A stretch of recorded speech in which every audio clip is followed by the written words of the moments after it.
Hi, a warm welcome to all of you. Welcome to Becoming Better, the channel that shares knowledge on comprehensive personal development through great books. Knowing how to effectively give praise and offer constructive criticism is truly an art in communication. Compliments and critiques come up constantly in our daily interactions, whether it's in business, family relationships, friendships, or even between teachers and students. But do you really know how to give praise and criticism the right way? Your words can either strengthen your relationships or cause unnecessary damage. I'm sure we've all experienced this. There are people who are just naturally good at praising or giving feedback. Their compliments resonate deeply, making others feel seen, respected, and valued. When they offer criticism, they point out the issue clearly, but without making the other person feel embarrassed or uncomfortable. On the other hand, there are those whose compliments feel insincere or whose critiques only serve to frustrate or upset the recipient. So how can we learn to praise and criticize in a way that benefits others and in turn improves our own relationships? That's exactly what we'll be discussing today, drawing insights from the book Passing Judgment by Terry Apter. Believe it or not, humans are wired to recognize praise and criticism from a very young age. This ability, called intuitive mind, is something we're born with. Simply put, it's the natural skill that helps us understand how we're similar to or different from others. It helps us interpret the intentions, emotions, and thoughts of those around us just by observing their actions. For example, even a 2-month-old baby can smile back at an adult who smiles at them. That's because they instinctively understand that a smile is a friendly gesture and respond in kind.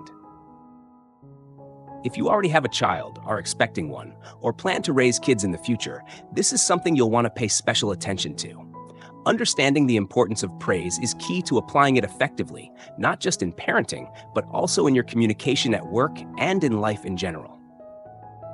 Psychologists have found that praise plays a crucial role in brain development. Our neurons, which are the brain's basic information processors, need to form strong connections in order for the brain to grow. These neural connections are constantly being established, especially in the early stages of brain development. The two key hormones that fuel this process are oxytocin and endorphins. Oxytocin, often referred to as the bonding hormone, is essential in forming emotional connections between people. Endorphins, on the other hand, trigger feelings of intense pleasure. When parents show approval and affection, smiling warmly or saying things like, "I love you, you're so wonderful," the baby's brain is flooded with oxytocin and endorphins. These hormones not only help deepen the emotional bond between parent and child, but also stimulate the baby's brain, promoting healthy development. Research shows that children who are regularly praised from as early as 3 years old tend to develop more skills compared to their peers. In contrast, children who don't receive much praise tend to have slower neural responses and cognitive development. So, praise is not just about making someone feel good in the moment. It can significantly shape the direction of their life, starting from the moment they're born. So does that mean the more praise, the better? Unfortunately, the answer is no. You've probably heard advice in parenting books that says parents should never hold back on praising their children. Even if a child does something small, they should still be praised. This approach is called role-playing praise and stems from a famous experiment known as the Rosenthal effect. In this study, researchers randomly selected a group of elementary school students and told their teacher that these students had exceptionally high IQs. As a result, the teacher praised them frequently. Over time, their academic performance significantly improved. This led many to believe that the more you praise a child, the more they will progress. However, recent studies show that blindly praising children can actually cause them anxiety and distraction.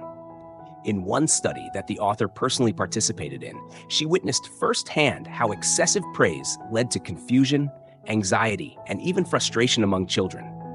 For example, a 5-year-old girl named May had just finished her homework when her grandmother praised her, saying, "You did such a great job."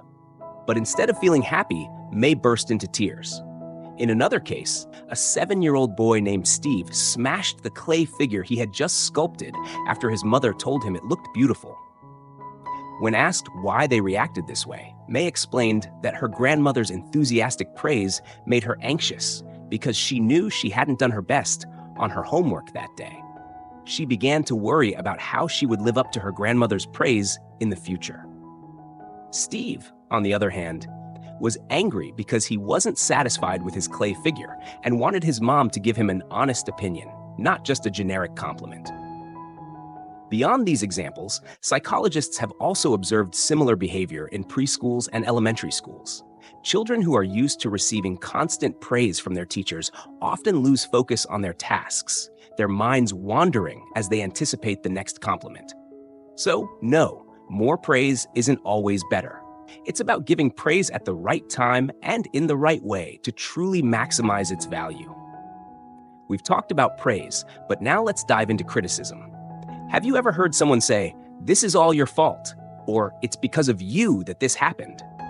The moment we hear something like this, our internal alarm goes off, and we immediately start defending ourselves, looking for ways to push back against the accusation.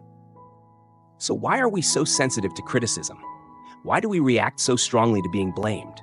It's because when we hear criticism, we immediately feel like we're being rejected or devalued by the other person. This triggers negative emotions, sadness, fear, anger, almost instantly. Take, for example, a situation where you make a mistake at work, and your boss says, "Why did you do this? What were you thinking making such a mistake?" You don't just hear the words, you hear an absolute rejection, which not only makes you anxious, but also makes you question your own worth. This feeling of rejection is even stronger when we're in a group setting. Think back to when you were a kid, playing games with friends. If you made a mistake that caused your team to lose, you were probably scolded with something like, "It's your fault we lost. We don't want to play with you anymore." That feeling of fear of being excluded, sticks with you because as humans, we are wired to be social creatures. Our ancestors relied on groups for survival, for food, for protection. Being cast out of the group was essentially a death sentence, which is why even today, social rejection feels so painful. This is also why solitary confinement is considered one of the harshest forms of punishment for criminals. Given how painful criticism can be, does that mean we should avoid it altogether? Of course not. Criticism, when done right, is an essential tool for growth. It plays a crucial role in shaping our education, our ethics, and our sense of responsibility. Without tough but fair feedback from parents, teachers, or leaders, we wouldn't be able to recognize our own mistakes, learn from them, or take responsibility for our actions. So, while both praise and criticism can be hard to hear at times, both are equally important. One cannot exist without the other in meaningful communication. Praise and criticism also play a crucial role in maintaining a strong, healthy relationship between partners and spouses. According to psychologist John Gottman, divorce rates are not determined by how often couples argue, whether they share common interests, or even issues in their sex life. Instead, they are closely linked to how couples praise and criticize each other. In relationships, praise acts like a catalyst, strengthening the bond between partners. But if it's done wrong, praise can create pressure and lead to conflicts. There's a story in the book about a man named Jin who was preparing for a business trip.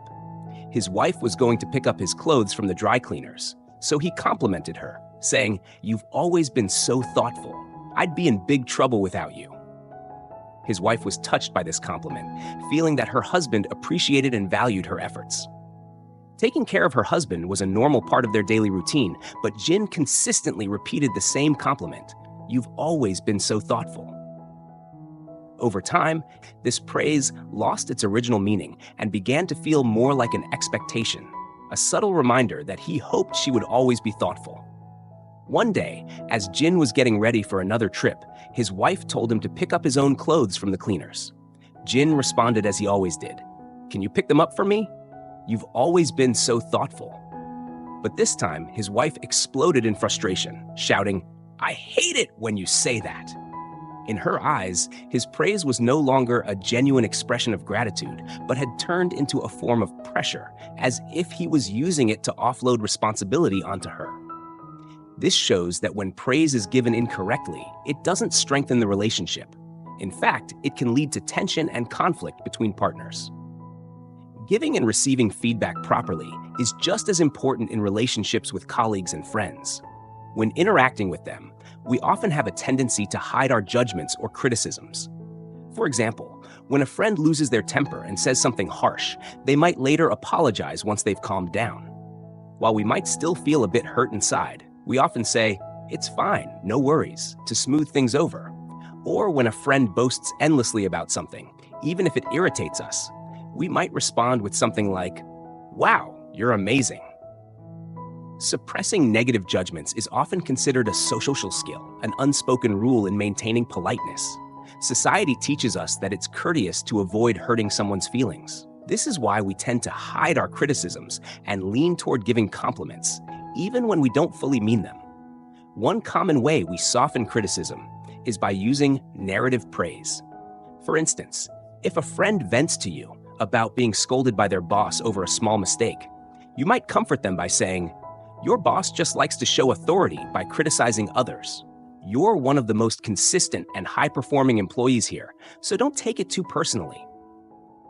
This kind of response acknowledges the friend's strengths, helping them shake off the frustration of being reprimanded. This is why people often come to you with work-related frustrations. They know you'll help lift their spirits by affirming their value. When it comes to criticism in a professional setting, especially from superiors to subordinates, it's important to deliver it in a way that addresses the issue without diminishing the person's dignity. One effective method is the sandwich approach. Start with a genuine compliment, such as, "I really appreciate all your hard work on this project.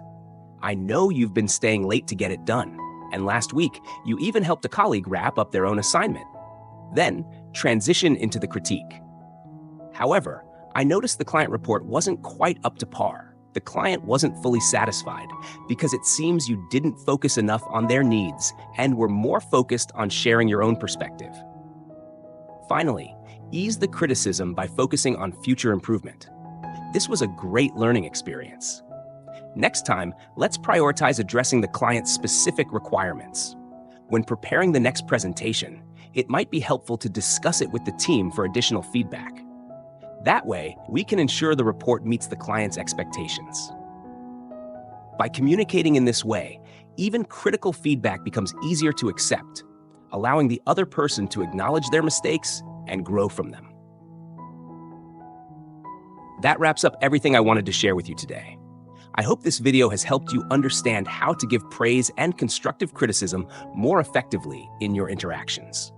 If you found this content useful, please give it a thumbs up and share it with those who might benefit from it. Your support means the world to me.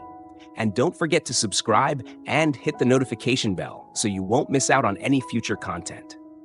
I'll see you in the next episode of Becoming Better, where I'll share insights from a new book each week. Thank you so much, and see you next time.